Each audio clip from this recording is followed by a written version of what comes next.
Welcome to the groundbreaking podcast that will reshape your life. Get ready for an inspiring journey of self-discovery and personal transformation. This is Redesign Your Reality with me, your host, the seasoned entrepreneur and spiritual guide, Randy Lyman. So Randy, I've been told a lot that I'm sensitive. I've also been told I'm emotional. Are these the same or are these different things? Well, first of all, there's nothing wrong with either one. Okay, good. I'm thankful. There's nothing wrong with either one. Now, being overly sensitive, meaning if somebody says something and it seems like you or anybody else overreacts and suddenly they're having an emotional response, you're having an emotional response to what's going on around and not owning it, that could be being sensitive, or owning it in a way that you're hurt, that's still your overreaction to whatever's happening based on an underlying emotional wound. There's always an emotional always comes wound back to down the there. emotional My wound. goodness. They're always there. They're always there. there. That's our life, is to experience those as a child and to heal those through our adult life. And if we didn't have those, life wouldn't be near as interesting. We have to have the risk of being wounded in order to have a full life. Otherwise, we're just not having a full life. So sensitive versus being emotional. To a lot of people, it means the same thing, meaning don't share your emotions with me because it's going to make me uncomfortable. And that's really what it comes down to. So some people are overly emotional and they use emotions as a distraction, even from their own emotions, and a distraction from people seeing who they are. And they use it as a shield. And as a shield are being overly emotional or being emotional in a way that's distracting us from feeling our true emotions. That's a challenge. Now, if we're just truly feeling our emotions and we're sharing how we feel with somebody else in whatever way they are, good, bad, or otherwise, that's pure. There's nothing wrong with that. And it may just be that your emotions are real and they're pure and they're always valid for you, but if they're pure for you, but they remind the other person of something they don't want to feel, that's not your problem. Now, we want to be considerate. We always want to be compassionate and considerate, but even if I'm getting really excited and somebody's saying you're being too emotional, okay, so I'm really happy. That's a problem. For some people it is, because that happiness might bring up an emotion within them that they want to suppress, that they don't want to feel. So emotions that are pure, nothing wrong with that. Being sensitive, nothing wrong with that.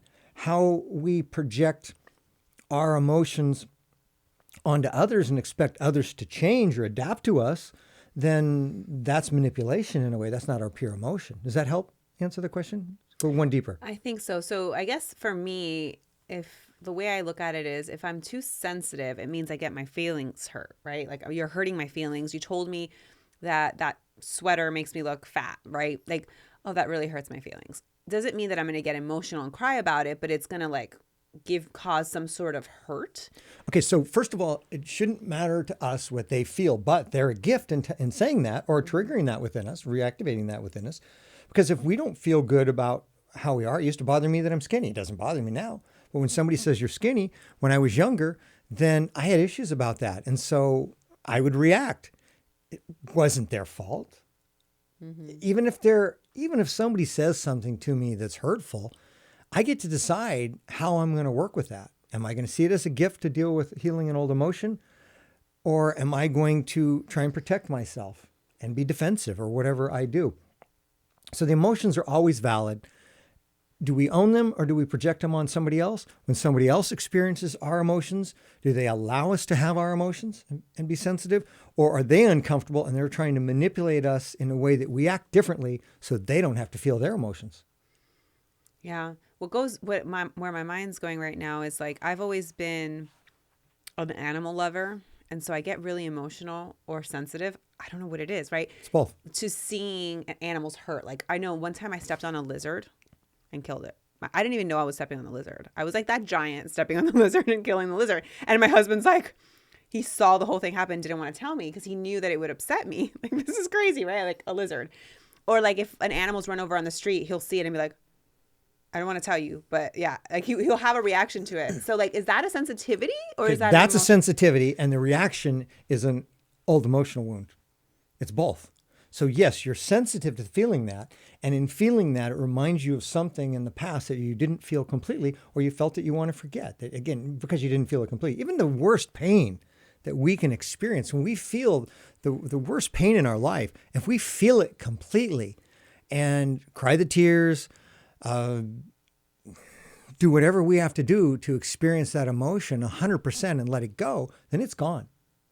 But at the moment that we don't want to experience it completely, we hang on to that and it can't be let go. So you're sensitive to others around you, including animals. But the reason it affects you, in my opinion, the reason it affects you the way it does is because there's some wound in the past about somebody being hurt or wounded, or some animal being hurt or wounded that you wish could have happened differently and you didn't feel it and let it go. Do you think that, I know I've heard this a lot, that the first 7 years of our lives shape so much of who we are? Do you feel that most of the traumas that we are holding on to, or the hurts that you're saying we need to bring up, are most of those experienced in the first 7 years of life? Probably most of the traumas, definitely the mental patterning is done in the first 7 years. Absolutely. But the emotional wounding, I've had emotional wounding as late as like 18 years old, and I had a lot of emotional wounding when I was in junior high and high school. So I think our patterning, our mental patterning and our emotional patterning and how we respond and work with our emotions, all that's established in the first 7 years. And if we don't get good examples of how to have positive emotional processing during that first 7 years, and we don't have tools to work with our emotions, then our wounding goes on. So if in the first 7 years, we're shown by example of parents, siblings, whoever, who, when they feel emotions, they're able to work through them 100%, they're fluid with their emotions, then we see that example, we get less wounding. But that just doesn't happen because mankind is still evolving emotionally to be aware of our emotions. So the patterns that we learn in the first 7 years will influence the emotional experiences we have as we get older. So I have 3 kids. I would say my middle, who's 8, and my youngest, who's 3, are my 2 more emotional children. I'm curious if there are any actionable tips that a parent can even take away to help children at that age who are emotional, who do have, like my middle will have very high highs and very low lows when it comes to emotions. It's like, I don't truly believe he's bipolar. Like, I don't think that's the problem. I think he feels his emotions in a really big way, and he's very sensitive.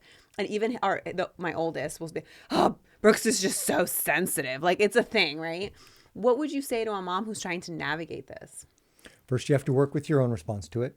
And then the best thing is talk to he or she when they're not in the middle of an emotional response, emotional reaction, and deep emotions. And talk to them about, do you remember when? What does that feel like? What color is it? Whatever you have, whatever way you have to help them remember that time of being emotional. And then you can talk with them about the different types of emotions. Okay, there's grief, there's anger, there's frustration, there's disappointment, there's betrayal. And when we have these conversations with kids, they go, wait a minute, these are all happening within me. Then they become more aware. When they become more aware of their own emotions, then when they're emotional, they have a higher probability, they have a chance of seeing they're being emotional. But if they're just in the middle of their emotion and they haven't been educated, learned, we haven't opened up that conversation about emotions before it happens, there's nothing you can do.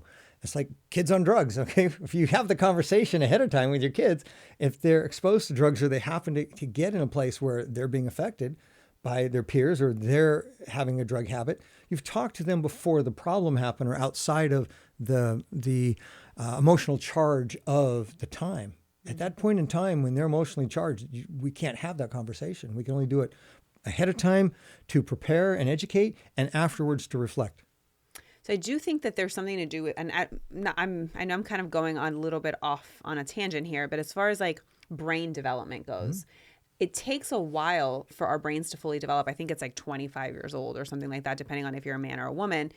But we as adults can regulate our emotions because our brains are able to, but children are still developing. Well, we probably shouldn't regulate our emotions as much as we do.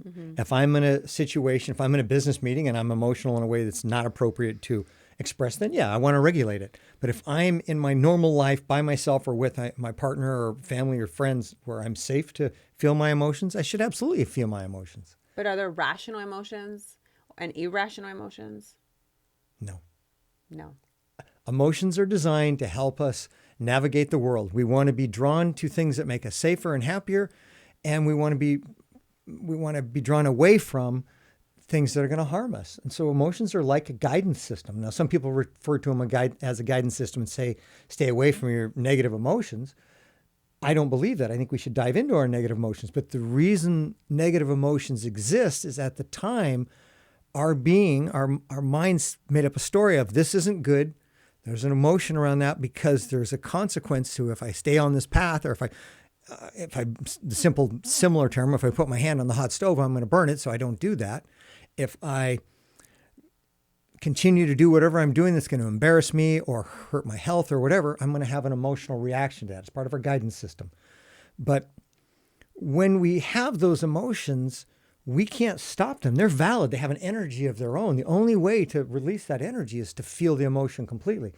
So no matter how much we use our mind to try and let that emotion go, we can't do it. So what if, and the reason I keep asking you these questions is because like I've lived it with my children. And so what if those emotions are hindering you from being able to move forward in life because you're so stuck on the emotion? Write them down and find a way to get through them somehow with whatever tools you have available or you can find. We have to first identify what on the outside is bothering me. It's always an outside indicator. I'm cut off in traffic. My son or daughter's misbehaving, whatever it is, and it's bothering me. So what is it outside? Okay, I've identified that. Then what am I feeling? And how's it affecting me? What are they doing? Excuse me, I missed it. What are they doing? How's it affecting me? What am I feeling? Now, once I know what I'm feeling, what does that remind me of from the past? What am I really feeling? What emotion am I feeling? And I have a whole list of these. Is it grief? Is it jealousy, betrayal, whatever that might be? And then once we know what the feeling is, the best we can ascertain, you can't always know exactly, then we can work on a method using a whole different variety of methods to go deeper into that feeling. So are there different tools that you use for different types of emotions, or it's just more identifying the emotion and then going through the sequence of tools? Identifying the emotion, and then our mind has to decide, I'm going to dive into this. I know it's going to be some emotional pain. It's not going to kill me. I'm going to dive into this. And then we know what it is. We have made the decision to dive into it. And the other thing that happens is when our mind makes up that decision, it's like a child. If you want them to go to bed at 9:00 and they don't want to, if you can get them to make that decision, it's easy. Mm-hmm. They go to bed. It's their decision. They own it. Even if you took them 95% of the way there, if they make that last 5% of the decision, they own the decision. So when our mind says, okay, I've decided I'm going to address this emotional wound, then our mind's on board, and it makes it a lot easier because it's not fighting us. And then there's a whole variety of tools, but the steps to prepare, I think, are relatively simple. What's outside of me that's happening? How's it affecting me? How do I feel?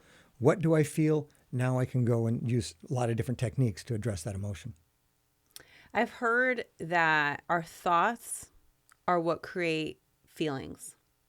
Our mind makes up a story about whatever's happening. The story is it's good or it could be bad. It's going to be good or it's going to be bad.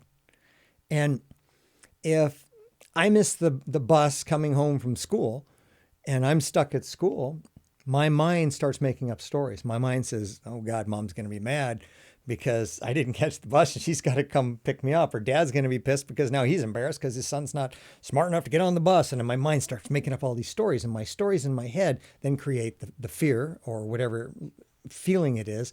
And that emotion is created by the story our mind made up. Fantastic. Yeah. And then when you're not processing those emotions, it leads to actions that may be negative, right? Okay, so if we're not processing those emotions, then the universe is going to find ways to reactivate those emotions within us. Law of attraction is obligated to mirror back to us our thoughts, our actions, and our emotions. And no matter how clear our thoughts are, no matter how clean a life we live in our body, in our action, and in our interaction with others in the environment, if those unhealed emotions are there, the law of attraction is going to bring us circumstances and people and circumstances to reactivate those pains. It has no choice. Mm-hmm. And those are gifts. The challenge is we've been taught, no, it's somebody else's problem. They have to change, but they can't. We can't change anybody. So do you really feel that any emotion that we're feeling or any thoughts that we're having really are a projection of our own internal struggles? Every thoughts about people or things outside of us? Well, maybe not the thoughts so much, but the emotions. Like if you're having certain feelings, are they really like maybe somebody does something to you and Okay. then you want to blame them for it? Right. It's really an internal projection. It's a projection of something that's happening internally. Whether it's a projection or not, it's an indication of what's happening internally. So they may be doing something that we don't want to own up to, and so we're pissed at them for being whoever they are because we're doing it ourselves. Or it could be completely unrelated to what we're doing. It's typically related to something we haven't felt. And again, it can be something we're doing. So if I'm not being honest with myself, or I'm not eating good food, and I'm upset with watching my neighbor eat McDonald's or whatever it is, and I think that's not healthy. Well, that is a projection of my own issues because I'm not owning them. But if my neighbor does something else that I react to in a way that gives me fear instead of, say, anger or judgment. If I'm judging somebody else, I'm probably projecting. If I'm feeling an emotion inside without judging something outside of me, and it can be a little both, then that is an indication of what I need to do to heal. Now, the issue I've talked about before is incompetence, of people around me being incompetent. And that was a judgment, but at the same time, I had feelings around that. I had an emotional reaction around that I needed to deal with issues that led to my feelings of being incompetent. So it's not easy to tell, but the most important thing is if we can understand that that person who's acting that way, for whatever reason they are, no matter how logical it is to blame them, we're the ones who can change the reality of what's around us. Any last words for listeners who are struggling, feeling maybe they're too sensitive or too emotional, or maybe their kids are too sensitive or too emotional? What would you say? Don't worry what other people think. Be more aware of how you feel. Be more aware of how you think of yourself, and start writing it down. It'll become much more simple. It's not as complicated as we think.